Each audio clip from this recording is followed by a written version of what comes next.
ओम शांति। 14 फरवरी अव्यक्त बाप दादा के महावाक्य हैं। बाबा के ये महावाक्य बहुत ही गुह्य राज लिए हुए हैं और सभी ये सब सुनकर अपने को परिवर्तन करेंगे। शुरू कर रहे हैं बाबा।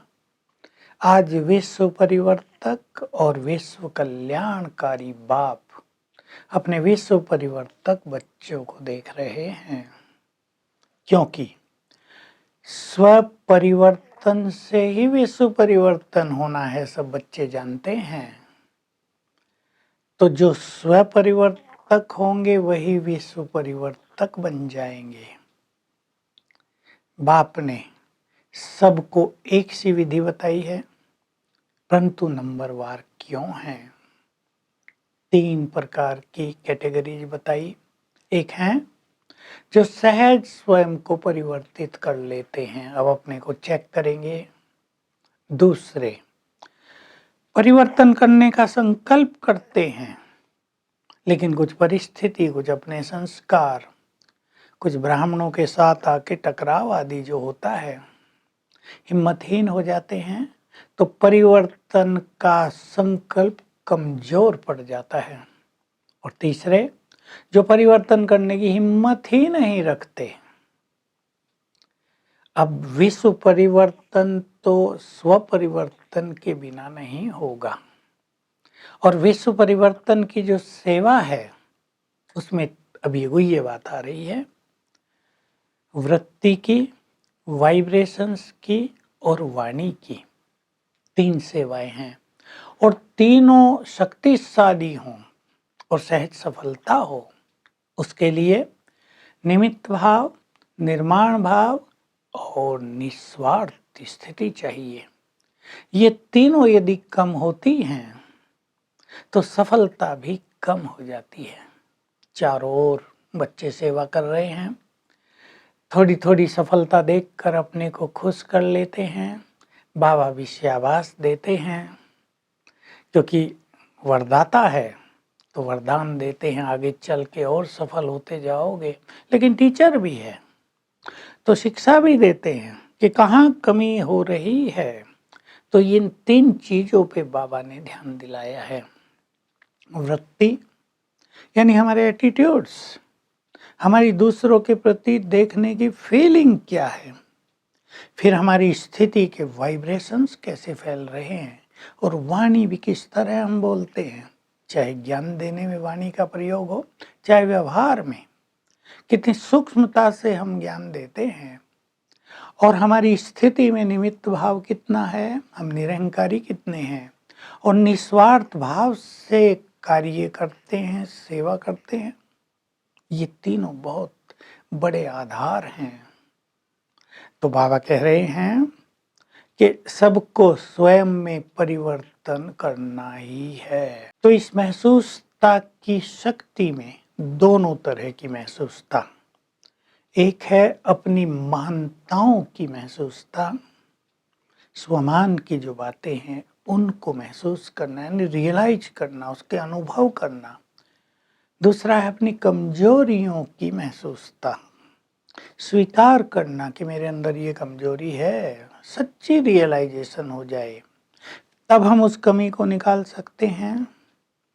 तो बाबा शुरुआत कर रहे हैं, देखो तुम्हें ये रियलाइज हो गया ना, महसूस हो गया ना, मैं आत्मा हूँ, ये शरीर नहीं हूँ, मैं कौन सी आत्मा हूँ, किसकी हूँ, मेरा बाबा कौन है, यही मेरा बाप है, ये सब महसूस हो गया।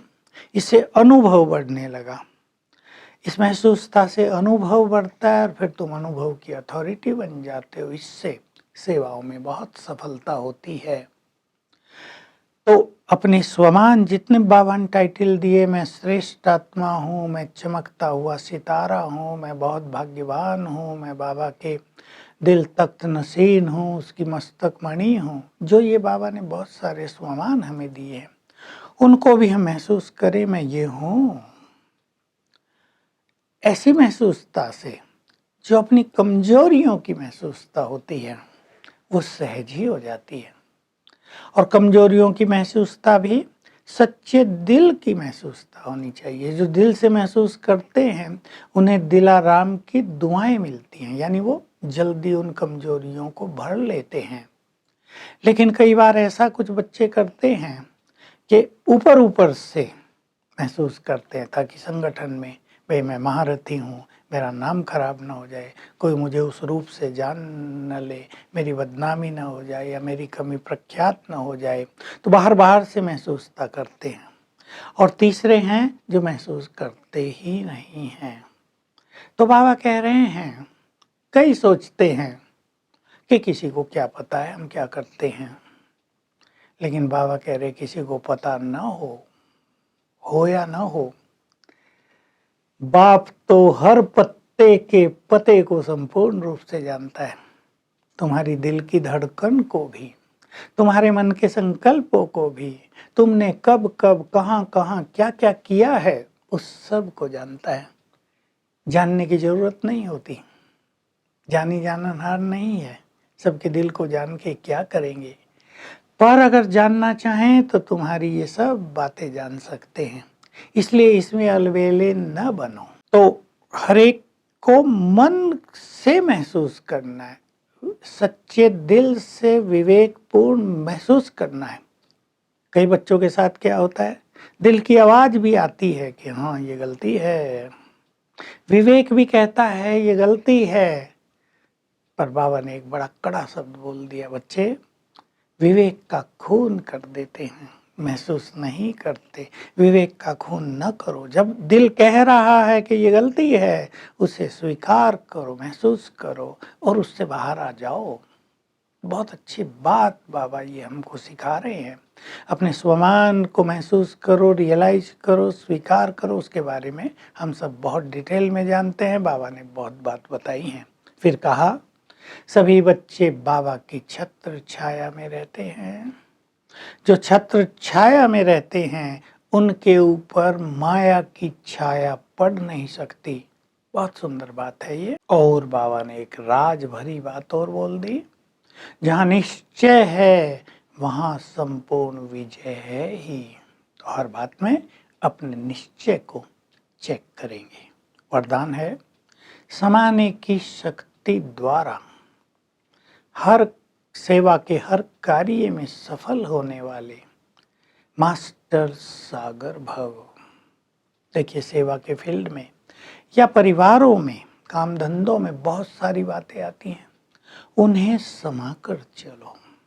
उनका अंश मात्र भी प्रकट रूप में न रहे कि ये व्यक्ति तो है ही ऐसा, या उस बात का थोड़ा सा प्रभाव जीवन पे रह जाए। दूसरे के अवगुणों को भी गुण में बदलते चलो। अकल्याण की बातों को भी कल्याणकारी बनाते चलो। निंदा कोई करता है उसको भी स्तुति के रूप में स्वीकार करते चलो। तब तुम्हें कहेंगे मास्टर सागर, सच्चे सागर बन जाओगे। यानी बहुत विशाल दिल हो गया हमारा। स्लोगन है, विस्तार को देखते हुए हर चीज के सार को ग्रहण करने वाले ही तीव्र पुरुषार्थी हैं। तो आज हम सारा दिन अपने स्वमानों में स्थित रहेंगे, स्वमान को रियलाइज करेंगे। मैं महान हूँ, मैं मास्टर सर्वशक्तिवान हूँ, मैं बाबा के हृदय की मणि हूँ, मैं उसके मस्तक में चमकती हुई मणि हूँ और सर्वशक्तिवान मेरे सिर के ऊपर छत्र छाया है।